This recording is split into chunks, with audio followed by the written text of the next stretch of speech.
I'll do a little review here on a 30-gallon Porter cable air compressor I got today. It's rated at 5.3 SCFM at 90 PSI. It's 1.6 horsepower. Of course, it's a 30-gallon tank. It's setting at max pressure right now, right around 150 pounds. And the regulator set right at 100. I've done the break-in on it. It weighs about 140 pounds. You can tell it's made out of something real heavy, so I like that about it. It's got a real heavy 14 gauge cable on it. It doesn't get hot when it airs up. It's on a 20 amp breaker. It's drawing about 13 amps. I've done the braking on it, and I'm currently going to try pumping up a tire here. I'm going to let the air out of this tire. Got the stem out of it. I'm going to let it go flat. I'm going to see how long it takes to pump it up. But I've been playing with lug nuts with my impacts I've got here, both of them. I have an Earthquake XT 1/2 inch drive. It broke them all loose. They was all torqued at 100 foot-pounds. It took them off rather easily. I have a Cobalt that's it's rated at 350 foot-pounds. I broke them all loose with it, plus torqued them back down. And believe it or not, it did not kick on. I think the air pressure went down to right around 100 PSI, but it never did come on. So I'm going to do a little test, kind of give you a demonstration of how well it pumps up a tire, as well as how long it takes to recover. From completely empty, when I first got it in, it took it right at 8 minutes to fill up and kick off. And once it does kick on, after it's filled up, it takes it roughly about 2 minutes and 30 seconds to recover till it kicks off again. So I'll put this valve stem back in this tire here, and we'll see how long it takes to pump it up. I'll get my camera set up here, just bear with me.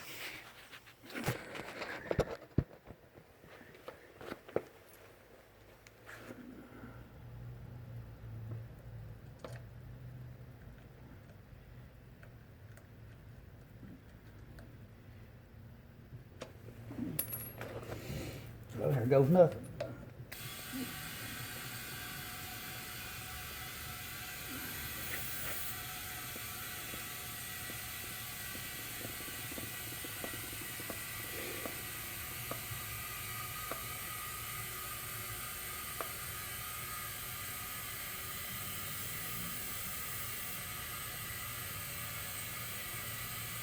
Doing pretty good.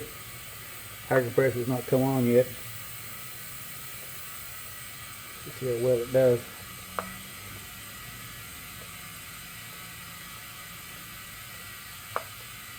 This tire is a 265, about 65 R17.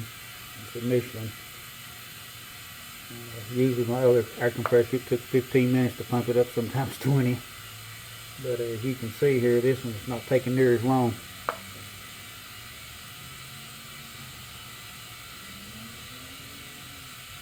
I'm going to put 40 pounds of air in it. Currently it's got 28, now it's 30. It's doing really good. Quite impressed.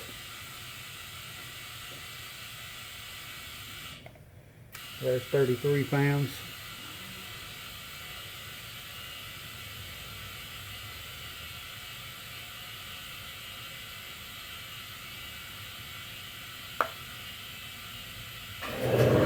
Now the compressor will just come on. I've got 38 pounds of air in it. There's 40 pounds of air. There's 40 pounds of air. Tire's pumped up. It just kicked on. See how long it takes to recover. It went down to about 125 pounds. See how long it takes to recover. The sound decibels is about 88 decibels. Believe it or not, that one right there is 90. That little one of mine. And it runs. So we'll see how long it takes to recover.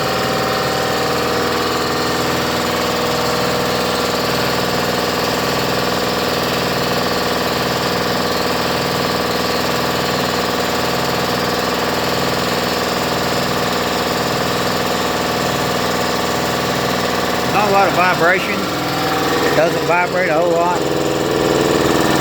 Pretty stable. Not a lot of vibration on it.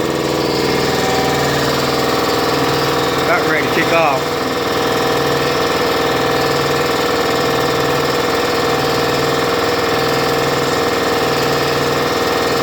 Should be getting ready to kick off.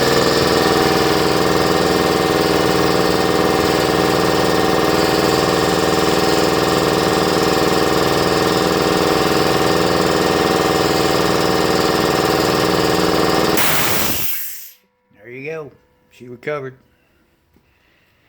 As you can see, it took a little under 3 minutes for it to recover.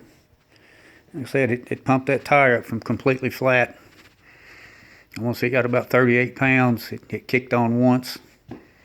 But see, the tire's up, holding there. That's a 1/4 inch fittings and a 1/4 inch hose. I was thinking about upgrading to a 3/8 hose, but it's just got a 1/4 inch fittings, all you can get in it. So that's what I guess I'll stay with.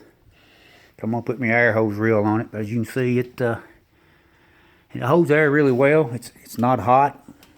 It's not really hot. It's warm to the touch. That's about it. Motor has no heat whatsoever.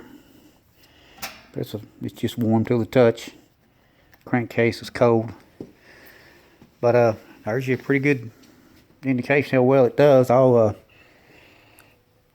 come back and I'll put this truck up on some blocks, and we'll take some lug nuts off here, and I'll show you how fast and easy it takes off lug nuts and how long it takes to recover. But overall, I'd give it an A+ for a 30-gallon tank. 8 minutes to fill it up, roughly 2.5 minutes for it to recover. That's pretty good for a twin piston compressor. So stay tuned. I'll give you an update on some lug nuts here on my next video. Thanks for watching.